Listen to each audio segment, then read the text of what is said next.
Welcome back to Pittsburgh Sports Now Hoop Scoop session with the coach Doug Biega, sponsored by Beaver County Auto. PJ, we appreciate the support you give us with this segment, and we're going to touch, normally Doug does one team. Tonight we're going to do two in light of what happened over the weekend with Duquesne, and also preview a little bit tonight's Pitt-Florida State game as the Panthers once again host the top 15 team, number 11, Florida State tonight at the Peterson Events Center.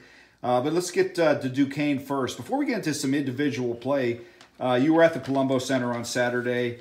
Crowd support has always been a topic of Duquesne, and I guess they say winning brings people to come to the game. Duquesne's winning a little bit, and I guess they had their they had their best crowd of the year. You were impressed with you think it gave Duquesne a little edge? It definitely did. I mean, there was a shot in the arm for sure, and they should be getting good crowds. They play an exciting brand of basketball. They have a lot of young kids that are all trying to make a name for themselves. They have a coach that's a fiery competitor. So it's a good brand of basketball to watch, and since I've been covering Duquesne, this was the biggest crowd. They had 2,829 people attend the game in snow. Now remember, the roads were bad. I drove home in it. It was a tricky ride home, which puts it at about 64% capacity. And if you heard Coach Dambrot's comments post-game, he said, relatively speaking, we had a great crowd. That tells me that he's happy, but he's not satisfied. You know, he knows how hard his staff, and those kids are working, so we got to get it up to that 4390 number. And I think he will before too long. Duquesne basketball is fun to watch. Let's get into some individual play here. Sure. Mike Hughes, he's a guy, sat out last year. He's had some on and off problems with his knee, but when he's in there and he's playing, it seems as though every game he's getting better and impacting both offensively and defensively for Duquesne. What stood out for you about the way he played on Saturday? Well, what stood out to me about him was before Saturday, I have watched him in a couple games. I watched him in the NJIT game. I watched him in the Penn State game. And he is a tough kid, man. Like, he doesn't take steps backwards. You know, the big guys in the post tend to be trash talkers because they're the biggest guys. They're the bullies. And he talks his share right back to the guy that's giving it to him. He's a tough guy. He gives them that little bit of an enforcer that they need, that you need, that everybody needs to succeed. But he carried them through in the second half against St. Joe's. In the beginning of the game, St. Joe's hit him with a knockout punch early, and the guards brought them back with the three-point shooting specifically. But it was Hughes in the second half that just controlled everything. They really, and if you read Martelli's quotes after the game, he said, we just couldn't find a way to defend the post in the second half, and it was all Mike Hughes. And that's something that is Pitt's finding out. They have some outside parts, but how much, it's obviously a huge advantage when you have somebody inside that you can throw it to. That's a threat, and everything doesn't stay on the outside because you're not worried about anything happening inside, right? Yeah, I mean, it's always easier to shoot closer to the basket, and not just on the offensive end, but, you know, he gives you 8 rebounds. He gives you a strong defensive presence in the post. And what I like about him is he really communicates. He talks through his team. When he and Rotroff are in the game at the same time, they talk. He puts them in the right place. You could see he has a really high knowledge of the defensive scheme that Coach Dambrot wants to run, and he is kind of the coach on the floor from that back end, and that's an invaluable chip to have out there. Another transfer that came over this year that sat out last year and is sort of like Hughes and sort of like Duquesne's team as the season's going on, he's getting better, is Tavian Dunn-Martin.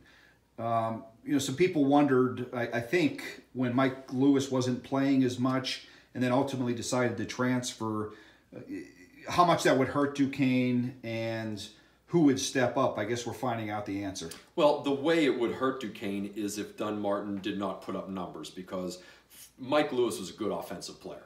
And I'm assuming that's going to be his role when he transfers to Nevada. But Dunn-Martin gives you 15 the other night against St. Joe's on 5 for 9 shooting from the three-point line.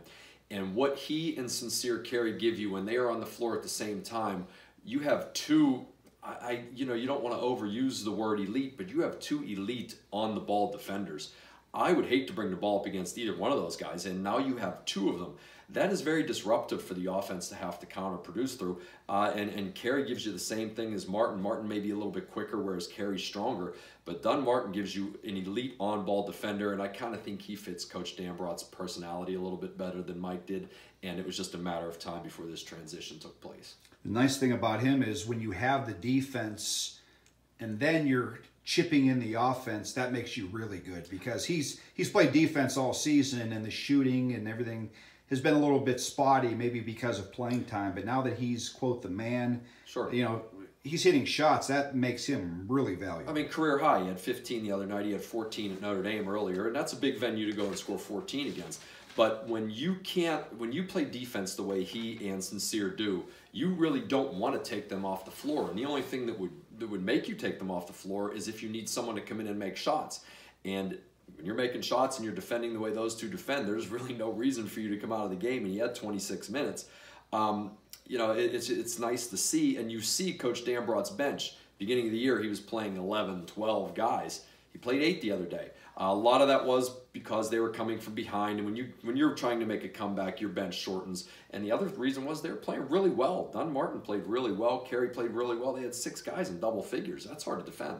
Speaking of playing well, they're going to need to, I don't know what the expectations are internally for the staff. They're publicly going to say they want to make the tournament. Obviously they do, but as far as if they're really ready to, I guess the one way they can do it is be an automatic qualifier out of the A10, and we know that conference isn't as strong as it's been the last couple of years. And I think Duquesne is riding in the hunt. They're 2-1 in conference.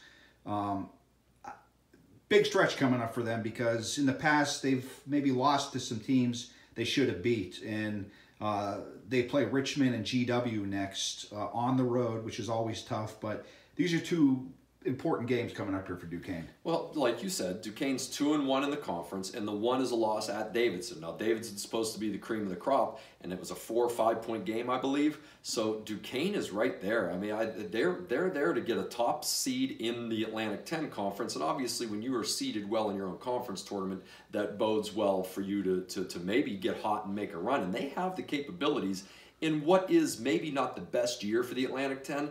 Duquesne has the energy and the capabilities to make a run, and you hit the nail on the head. They have a 4-game stretch here. 2 really winnable games against Richmond and George Washington. What makes those a little bit hard is that they are on the road, and it is hard to win on the road, I don't care at what level. And then they have a huge game with St. Louis coming in, and followed by Virginia Commonwealth, who is traditionally a good team coming in. So, man, they could make hay if they can go 3-1, 4-0 out of that stretch. Just take care of business of these 2 games coming up that are on the road. Maybe use that as a bonding experience, galvanize the team, and get them ready for a nice stretch through February and March. All right, let's move to Pitt tonight. The first thing that I've noticed on Twitter all day is even national people and then some local writers have brought up the point spread. Not that we want to get into that too much. That, right? Yeah, right. But it makes you wonder if you follow those lines. Florida State is number 11, very talented team, very deep team. They're coming into Pitt, and the spread's only 4.5. Why? Well, you want to talk to me as a gambler or as a basketball analyst? Both. Well, what I see in games like this is quite obviously Florida State lost a heartbreaker at the buzzer against Duke.